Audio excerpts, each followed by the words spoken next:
FY BA semester 2 economics paper number 4. આજે આપણે જે ચેપ્ટર શરૂ કરવા જઈ રહ્યા છે ચેપ્ટર નંબર 2. લાસ્ટ લેક્ચરમાં આપણે આપણું ચેપ્ટર નંબર 1 જે છે એને પૂર્ણ કર્યું. ચેપ્ટર નંબર 2નું નામ છે આર્થિક સુધારણાઓ. આ ચેપ્ટરની જે રૂપરેખા છે અહીંયા તમને દર્શાવવામાં આવી છે. તો હવે સૌથી પહેલાં આપણે જોઈએ એનું ઇન્ટ્રોડક્શન. તો સૌથી પહેલાં જોઈએ ઇન્ટ્રોડક્શન. 1947માં જે રાજકીય આઝાદી બાદ રાષ્ટ્રીય આબાદી હાંસલ કરવાનું અતિ કપરું કાર્ય હતું. બરાબર. 1951થી ઝડપી આર્થિક વિકાસ મેળવવા માટે સરકારે યોજનાના માર્ગનો સ્વીકાર કર્યો અને એક પછી એક પંચવર્ષીય યોજનાઓ અમલ દ્વારા ચેતનહીન અને જળ અર્થતંત્રમાં ચેતના પેદા કરવાનું અને પ્રાણ રેડવાનું કાર્ય સરકારે હાથ ધર્યું. એ માટે નાણાકીય નીતિ, રાજકોષીય નીતિ અને ઔદ્યોગિક નીતિઓની સમયે સમયે જાહેરાતો કરવામાં આવી, પણ 7 યોજના પૂરી થઈ ત્યાં સુધી ખરા અર્થમાં જે હકીકતમાં સુધારો થવો જોઈએ એવું ના થયું. ખરા અર્થમાં આર્થિક સુધારાઓ દાખલ કરીને દેશનો ઝડપી આર્થિક વિકાસ સાધવામાં સફળતા મળી નહીં.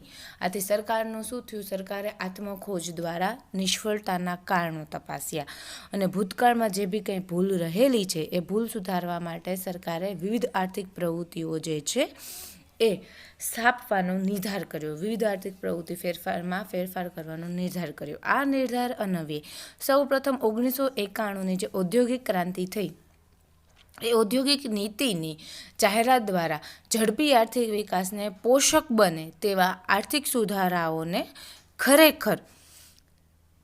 સુધારાઓને ખરા અર્થમાં સાકાર કરવા માટે સરકારે એક પહેલ કરી અને નવી આર્થિક નીતિના ભાગરૂપે અમલમાં મૂકવામાં આવેલ ઔદ્યોગિક નીતિમાં ઉદારીકરણ, ખાનગીકરણ અને વૈશ્વિકરણ આ નવા ખ્યાલનો સમાવેશ કરવામાં આવ્યો અને જેને આપણે આર્થિક સુધારાના નામે ઓળખીએ છીએ. તો હવે પહેલાં તો એ જોવાનું કે આર્થિક સુધારા એટલે શું. સરકારે 1947માં આપણો દેશ આઝાદ થયો ત્યારે જેટલી સફળતા મળવી જોઈએ સરકારની જુદી જુદી ક્રાંતિઓને લીધે સરકારે એના પંચવર્ષીય યોજના બહાર પાડીને જે અર્થતંત્ર હતું એ ચેતન વગરનું હતું. બરાબર. જે જડ જેવું હતું એ અર્થતંત્રમાં ફેરફાર કરી ચેતના પૂરી. રાજકોષીય નીતિ, આર્થિક નીતિ, ઔદ્યોગિક નીતિ, નાણાકીય નીતિને વારંવાર એમાં ફેરફાર કર્યા, એમાં નવા ચેન્જીસ લઈ આવ્યા, પણ 7 યોજના આવી પૂરી કરી છતાંય આપણને જેવી સફળતા જોતી હતી એવી ના મળી. માટે સરકારે શું કર્યું કે ક્યાં ભાઈ આપણી ખામી રહેલી છે, જે ભૂલ ક્યાં છે, નિષ્ફળતા ક્યાં મળી છે, તો એ નિષ્ફળતા જોઈને એ નિષ્ફળતા સુધારવા માટે, નિષ્ફળતાને સફળતા તરફ લઈ જવા માટે સરકારે એક નવી આર્થિક નીતિ છે અમલમાં લાવી, જેને આપણે ઔદ્યોગિક નીતિ કહીએ છીએ. અને એ ઔદ્યોગિક નીતિની અંદર ઉદારીકરણ, ખાનગીકરણ અને વૈશ્વિકરણ એવું આવે છે. તો એને આપણે આર્થિક સુધારા કહેવાય. તો હવે સૌથી પહેલાં આપણે મતલબ જોઈએ આર્થિક સુધારા એટલે શું. જોઈએ આર્થિક સુધારાનો અર્થ. અલ્પવિકસિત અર્થતંત્રવાળા દેશો સમક્ષ મુખ્ય સમસ્યા જે છે એ સ્થગિતતાની હોય છે.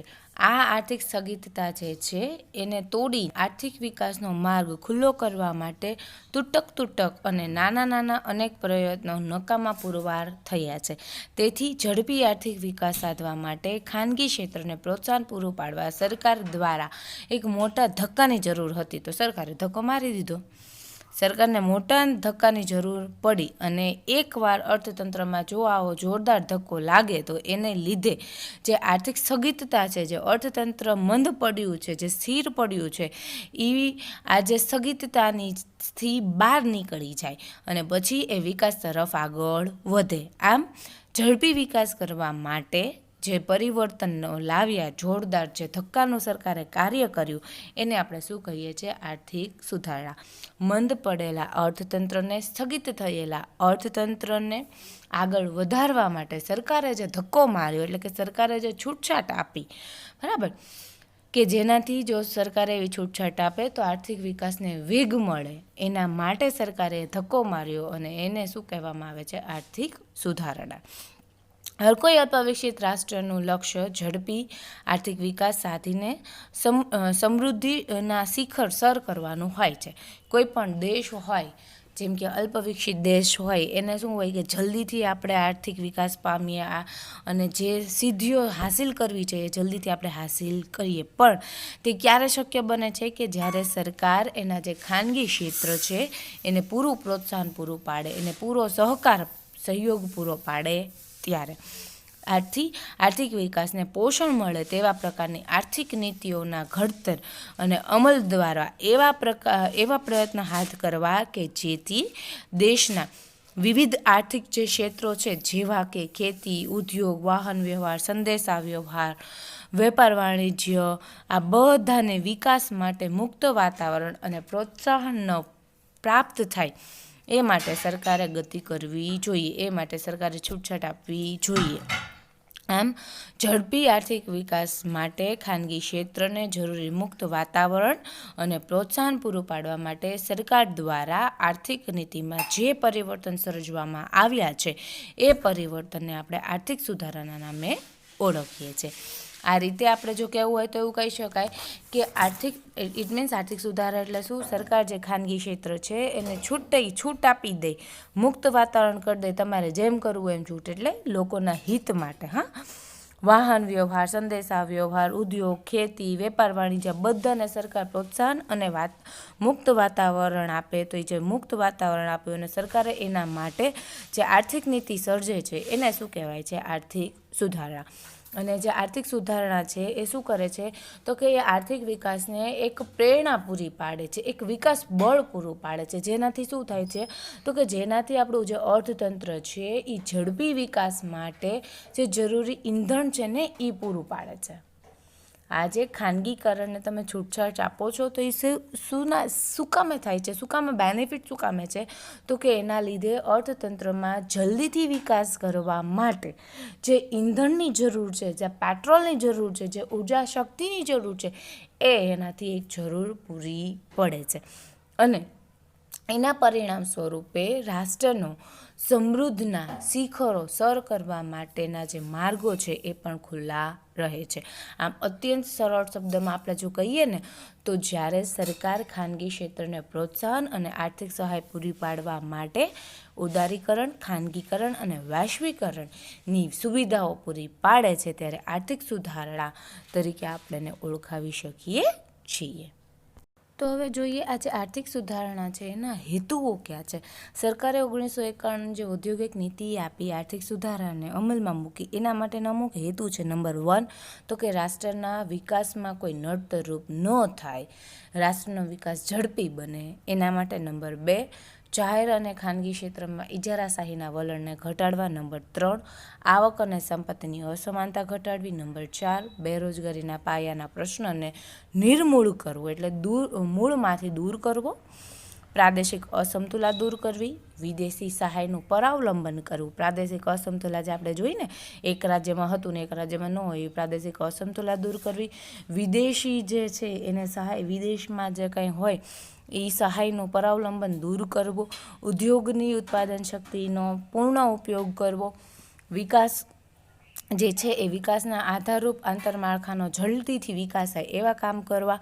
વિશ્વ કક્ષાએ થઈ રહેલા પરિવર્તન સાથે તાલમેલ મેળવવા માટે અને વિદેશ વ્યાપાર સંબંધી બધી જ પ્રક્રિયા સક્રિય એટલી જલ્દી અને સરળ બનાવવા માટે. આ રીતે સરકારે 1991માં ઔદ્યોગિક નીતિમાં જે બી કંઈ સુધારા દાખલ કર્યા છે એ આ હેતુઓ છે. અને આ સુધારા એ દેશના ઝડપી વિકાસનો માર્ગ છે એ ખુલ્લો કરવાની શું છે? એક ચાવી છે. અને હવે સરકાર જોઈએ કે આર્થિક સુધારાની દિશામાં જે પ્રયત્ન કર્યા છે ને એ પ્રયત્ન ક્યાં છે હવે આપણે તપાસીએ.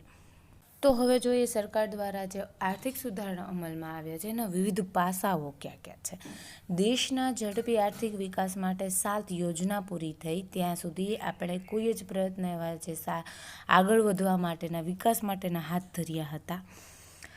અને તે પ્રયત્નો વાસ્તવમાં ક્યાંક ને ક્યાંક ખામીવાળા હતા, તૂટક હતા અને નાના હતા. આથી શું થતું હતું તો કે દેશને જે વિકાસ સાધવામાં સફળતા મળવી જોતી હતી એ સફળતા મળતી નહોતી.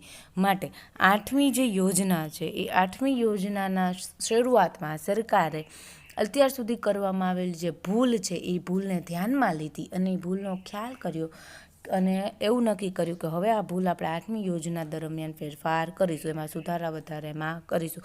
તેથી દેશના જલ્દીથી આર્થિક વિકાસના માર્ગને મુક્ત કરવા માટે બધી જ આર્થિક નીતિઓમાં પાયામાંથી ફેરફાર કરવાનું સરકારે શું કર્યું? નક્કી કર્યું. અને તે સંદર્ભમાં 1991માં એક ઔદ્યોગિક નીતિ જાહેર કરી ને આખા જે વિકાસનો જે માર્ગ છે, જે રસ્તો છે, એ બદલી નાખવાની ભૂમિકા સરકારે પૂરી પાડી. આમ નવી ઔદ્યોગિક નીતિના અમલને પરિણામે દેશમાં આર્થિક વિકાસને વધુ પ્રોત્સાહન મળી રહે તે હેતુથી આર્થિક સુધારણા એક ભાગરૂપે 3 વિચારધારાઓને અમલમાં મૂકવામાં આવી. અને જે વિચારધારાઓ 3 છે, ઉદારીકરણ, ખાનગીકરણ અને વૈશ્વિકીકરણ. તો હવે આપણે આ ત્રણેય જે સુધારણાઓ માટેના જે વિચારધારા છે, ત્રણેય ધારણાઓ છે, એ એક પછી એક ડિટેલ મેળવીએ. તો પહેલાં છે ઉદારીકરણ. ઉદારીકરણના અર્થની અંદર જોઈએ તો આર્થિક વિકાસને વેગ આપવા માટે આર્થિક સુધારાના એક ભાગરૂપે સરકારે ખાનગી ક્ષેત્રના વિકાસ માટે ઉદાર વલણ અખત્યાર કરે છે. ઇટ મીન્સ સરકાર ખાનગી ક્ષેત્રે કેવું થઈ ગયું? ઉદાર થઈ ગયું. તેથી તેને ઉદારીકરણ કીધું છે. છૂટછાટ મોજ ફાવે એમ કરવાનું અને આપણે ઉદાર કહીએ છીએ ને, બહુ ઉદાર જીવના છે. તો બસ સરકારે એવું જ કંઈક કર્યું. સરકાર શું થઈ ગઈ? ઉદાર થઈ ગઈ. બીજા શબ્દમાં કહેવું હોય તો એવું કહી શકાય કે જ્યારે સરકાર ઔદ્યોગિક નીતિમાં સુધારા દ્વારા ખાનગી ક્ષેત્ર પરના અંકુશ અને નિયંત્રણોમાં ઘટાડો કરીને કે તેને નામશેષ કરીને તેના વિકાસને પ્રોત્સાહિત કરવાની નીતિનો જે સ્વીકાર કરે છે તેને આપણે શું કહીએ છીએ? ઉદારીકરણ. સરકાર શું કરે છે? જે ઔદ્યોગિક નીતિ છે એ ઔદ્યોગિક નીતિમાં સુધારા દ્વારા ખાનગી ક્ષેત્ર પરના અંકુશો અને નિયંત્રણોમાં ઘટાડો કરીને કે તેને નામશેષ કરીને તેના વિકાસને પ્રોત્સાહિત કરવાની નીતિ સરકાર અપનાવે એને ઉદારીકરણ કહેવાય.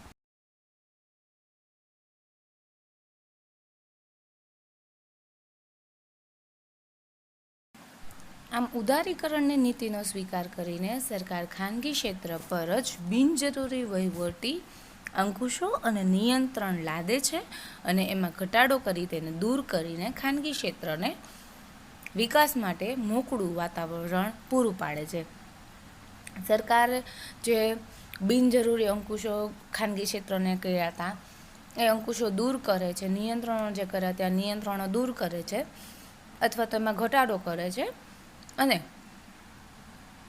ખાનગી ક્ષેત્ર જે છે એને વિકાસને મોટું એવું સારું એવું વાતાવરણ પૂરું પડે એ માટે સરકાર જે છે એ કામ કરે છે અને ખાનગી ક્ષેત્રમાં કામ કરતા ચાલુ ઉત્પાદકોને તેમજ નવા ઉદ્યોગ સાહસિકોને ઉત્પાદન કરવા આમ આપણે કહેવું હોય તો કહી શકીએ કે ઉદારીકરણથી આપણને આપણા દેશને બેનિફિટ થયો છે. શેના માટે બેનિફિટ થયો છે? કે ખાનગી ક્ષેત્ર એક મહત્ત્વનું બળ પૂરું પડ્યું. સરકારે જે છૂટછાટ આપી એના લીધે ખાનગી ક્ષેત્ર આગળ વધ્યું અને ખાનગી ક્ષેત્ર આગળ વધવાને લીધે સરકારે એમાં જે ખાનગી ક્ષેત્રના ઉત્પાદકો છે અથવા તો જે નવા ઉદ્યોગ સાહસિકો જે ખાનગી ક્ષેત્ર કામ કરવા માટે તૈયાર છે એમના માટે એક બળ પૂરું પડી રહે એવું પણ સરકારે કામ હાથ ધર્યું. ઇન શોર્ટ, જે બાબતો સરકારના હસ્તક હતી સરકારે શું કર્યું? એને ખાનગી ક્ષેત્રે સોંપી દીધું. એને શું કહેવામાં આવે છે? ખાનગીકરણ કહેવામાં આવે છે. તો હવે જોઈએ કે ઉદારીકરણ થવાથી અથવા તો ઉદારીકરણનો ભારતમાં કઈ રીતે અમલ થયો. તો જ્યારે 7મી પંચવર્ષીય યોજના આવી, 7મી યોજના આવી એના અંત સુધીમાં જે આર્થિક નીતિઓ અને ઔદ્યોગિક નીતિનો અમલ કરવામાં આવ્યો તેમાં સરકારે જાણે અજાણે એક કે બીજી રીતે ખાનગી ક્ષેત્ર પર અનેક પ્રકારના નિયંત્રણ લાદીને વિકાસમાં મદદરૂપ થવાને બદલે ઉલટાનું શું કર્યું? તો વિકાસને રૂંધવાનું કામ કર્યું હતું. સરકારે ભૂલમાં એક કે બીજી રીતે એને કરવું ન હોય છતાંય સરકાર થ્રુ થઈ ગયું હતું. શું થઈ ગયું હતું? કે જે ખાનગી ક્ષેત્ર છે એના ઉપર અમુક એણે નિયંત્રણ કરી દીધા, અમુક અંકુશો લાવી દીધા, જેના લીધે કે ખાનગી ક્ષેત્રની મદદથી જે આપણો વિકાસ થતો હતો એ વિકાસ શું થયો? અટકી ગયો. વિકાસમાં હેલ્પ થવાને બદલે સરકારે વિકાસમાં આગળ વધારવાના બદલે સરકારના આવા અમુક નિર્ણયોને લીધે શું જોવા મળ્યું કે નિયંત્રણોના લીધે વિકાસ છે એ અટકી ગયો. ત્યાર પછી સરકારને એની ભૂલ તો સમજ પડે જ ને. ત્યાર પછી શું થયું તો કે સરકારને એ ભૂલ સમજ પડી, તો માટે સરકારે દેશના જે આર્થિક વિકાસમાં મદદરૂપ બનવા માટે જે ખાનગી ક્ષેત્ર છે એની પાસે અપેક્ષા રાખવામાં આવે છે તેને પૂર્ણ નથી કરી શક્યું. તેનું મુખ્ય કારણ અત્યાર સુધીના ઔદ્યોગિક નીતિઓ દ્વારા તેના પર જે અંકુશ અને નિયંત્રણ લાદવામાં આવ્યા ને તે છે. ખાનગી ક્ષેત્ર એ કંઈક ફાળો રાખ્યો હોય ને કે ભાઈ આપણે આર્થિક વિકાસ જે થાય છે એમાં આર્થિક વિકાસમાં આપણે શું થશું, મદદરૂપ થશું. ખાનગી ક્ષેત્રે કંઈક સરકાર પાસે કંઈક અપેક્ષા રાખી હોય તો સરકારને ખબર પડી કે ભાઈ એનું મુખ્ય રીઝન શું હતું, શું કામે ખાનગી ક્ષેત્રથી આપણે વિકાસ નહોતા સાધી શકતા, કારણ કે અમુક અંકુશો હતા, અમુક નિયંત્રણો હતા. તેથી શું થયું તો કે સરકારે તેથી ખાનગી ક્ષેત્રને ખરેખર રાષ્ટ્રના આર્થિક વિકાસમાં સહભાગી બનવું હોય તો એના ઉપર જે નિયંત્રણ સરકારે લાદ્યા હતા, બરાબર, નિયંત્રણ લાદવામાં આવેલા અંકુશો અને નિયંત્રણ છે એ માયાજાળમાંથી એને શું કરવાનું હતું, મુક્ત કરવાનું હતું. એ સમય હવે આવી ગયો. તો માટે તમને કીધો છે સમય પાકી ગયો છે. સમય પાકી ગયો એટલે કોઈ વ્યક્તિમાં કેમ કે સમય પાકી ગયો છે, સેમ મહેનત જવું છે. હવે સરકારને જો આર્થિક વિકાસ જોતો હોય તો સરકારે કમ્પલસરી જે બી કાંઈ એ નિયંત્રણ ખાનગી ક્ષેત્રો ઉપર અંકુશ રાખ્યા હતા જો એ હટાવશે તો જ આર્થિક વિકાસ શક્ય થશે, તો જ વિકાસની એક પ્રેરક બળ બનશે. માટે હવે ટાઈમ આવી ગયો તો કે સરકારે પોતાના અંકુશ છે એ હટાવવા પડશે. આથી આ જે સત્ય ઘટના છે, નક્કર સત્ય છે કે ભાઈને તમે ઝૂંટલાવી જ ન શકો, એ સત્યની દ્રષ્ટિએ રાખીને સરકારે શું કર્યું, 1991ની અંદર ઔદ્યોગિક નીતિ છે એ જાહેર કરી અને એની અંદર ખાનગી ક્ષેત્રના જે બિનજરૂરી વહીવટના અમુક અંકુશો, અમુક નિયંત્રણોમાંથી એને મુક્ત કરવાનું નક્કી કર્યું અને સાથે સાથે ખાનગી ક્ષેત્રના વિકાસ માટેની જે ઉદારીકરણની નીતિ છે એનો પણ પ્રારંભ કર્યો. ઉદારીકરણ એટલે સરકાર ખાનગી ક્ષેત્ર કેવું થઈ ગયું, ઉદાર દિલનું થઈ ગયું. સરકાર ઉદાર દિલની થઈ જાય એટલે ખાનગી ક્ષેત્ર જિંદાબાદ, જેમ આપણે આપણી લેંગ્વેજમાં કહીએ છીએ એમ. તો માટે 1991ની જે ઔદ્યોગિક નીતિ છે એમાં શેનો અમલ કરવામાં આવ્યો, ખાનગીકરણનો, ઇટ મીન્સ ઉદારીકરણનો.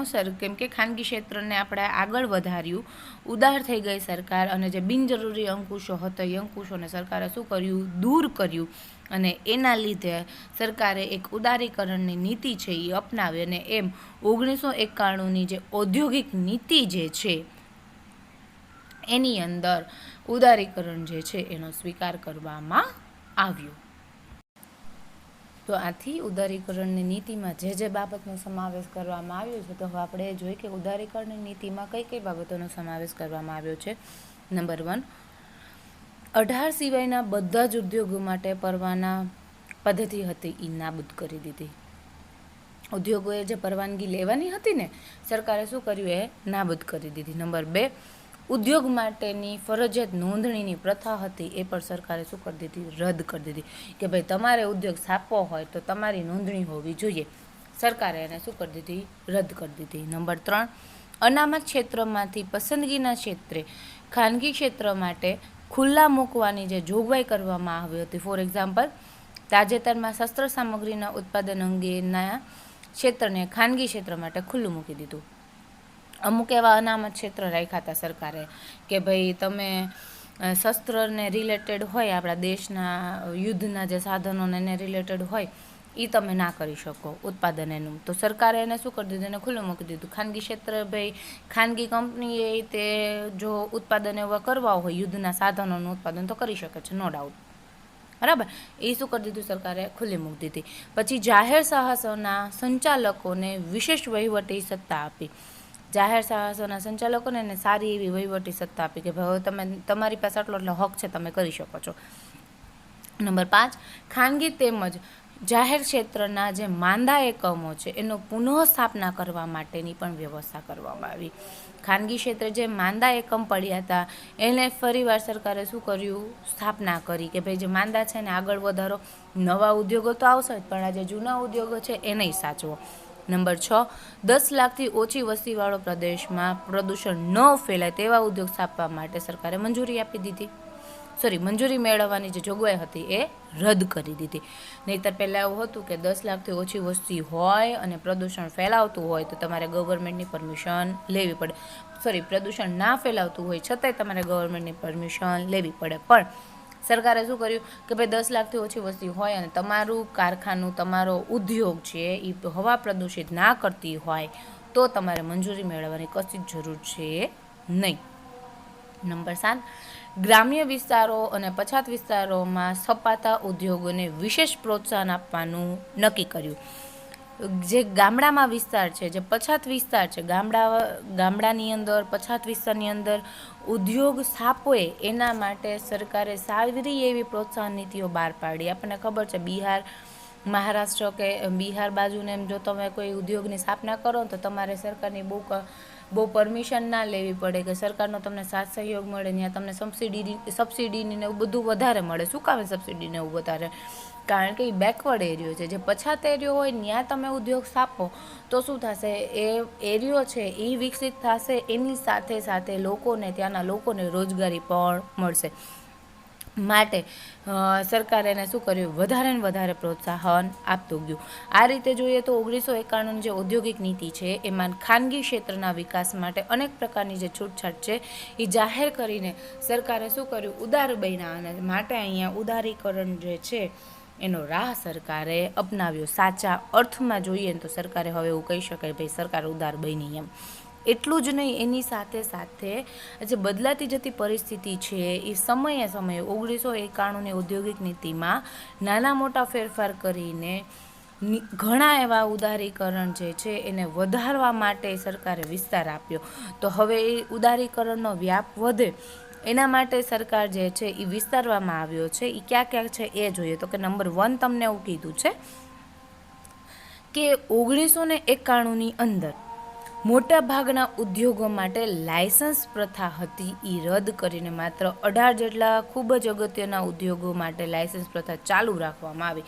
જો આપણે પહેલાં જોયું તો 18 ઉદ્યોગ સિવાય બાકીનાને પરવાનગી લેવાની પરવાની પદ્ધતિ જે છે, પરવાના પદ્ધતિ એ નાબૂદ કરી દીધી. 18 ઉદ્યોગ સરકારે પોતાના હસ્તક રાખ્યા. એ 18 ઉદ્યોગ જે છે એના માટે સરકારે શું કર્યું, લાયસન્સ પ્રથા ચાલુ રાખી શરૂઆતમાં 1991ની અંદર. પણ સરકાર પાછી ઉદાર બની. ત્યારબાદ શું કર્યું, સરકારે ઉદારીકરણના વ્યાપને વિસ્તારવા માટે એ લાયસન્સ પ્રથા હતી એ ઘટાડો કરીને ફક્ત 5 એવા જ ઉદ્યોગો હતા એના માટે ચાલુ રાખી. 18માંથી ફક્ત પછી સરકારને જણાયું કે ભાઈ આ 5માં જ લાયસન્સની જરૂર છે, તો માટે સરકારે એ 5 ઉદ્યોગો માટે લાયસન્સ પ્રથા રાખી. બાકીના બધા જ ઉદ્યોગો માટે શું કર્યું, નાબૂદ કર્યું. નંબર 2, ઔદ્યોગિક ક્ષેત્રે વિદેશી મૂડીરોકાણમાં વધારો થાય તે માટે સરકારે 1991 પછી અનેક પ્રકારની છૂટછાટો આપી અને રાહતો આપી. નંબર 3, ખાનગી ક્ષેત્ર દ્વારા આંતરમાળખાકીય સુવિધાઓની કામગીરીને વેગ મળે તે માટે 1991 પછી તેમાં ખૂબ જ કર રાહતો જાહેર કરવામાં આવી. ખાનગી ક્ષેત્રનું જે આંતરકીય માળખું આંતરમાળખું જે છે, અંદરનું વહીવટનું માળખું છે એ સારું એવું કામ કરે, બધી સુવિધાઓ મળે, એ સુવિધા આગળ વધે એના માટે સરકારે જે કર હતા એમાં પણ સરકારે શું કરી દીધી, રાહત આપી દીધી. કારણ કે જો વધારે કર સરકારને આપશે તો શું થશે, લોકો પ્રોડક્શનને એવું ઘટાડશે. માટે શું કર્યું, સરકારે એમાંય છૂટછાટ આપી દીધી. એમાંય સરકાર ઉદાર બની ગઈ. બધી જ વસ્તુમાં સરકારે છૂટછૂટ આપી દીધી કે ભાઈ તમારી પાસે આ છૂટછાટ છે, તમે કરો. કારણ કે કર માટે જો કર ચોરી થતી હોય ને એવું થતું હોય, ઉત્પાદન ન થતું હોય, એના લીધે આપણો દેશ આગળ ના વધે એવું પણ બને. માટે સરકારે કરે ઓછો કરી દીધો. 1991 પછી જાહેર ખનિજ ઉદ્યોગો ખાનગી ક્ષેત્ર માટે ખુલ્લા મૂકવામાં આવ્યા. જે ખનિજ ઉદ્યોગો હતા એ કોના માટે ખુલ્લા રાખી દીધા, ખાનગી ક્ષેત્રો માટે.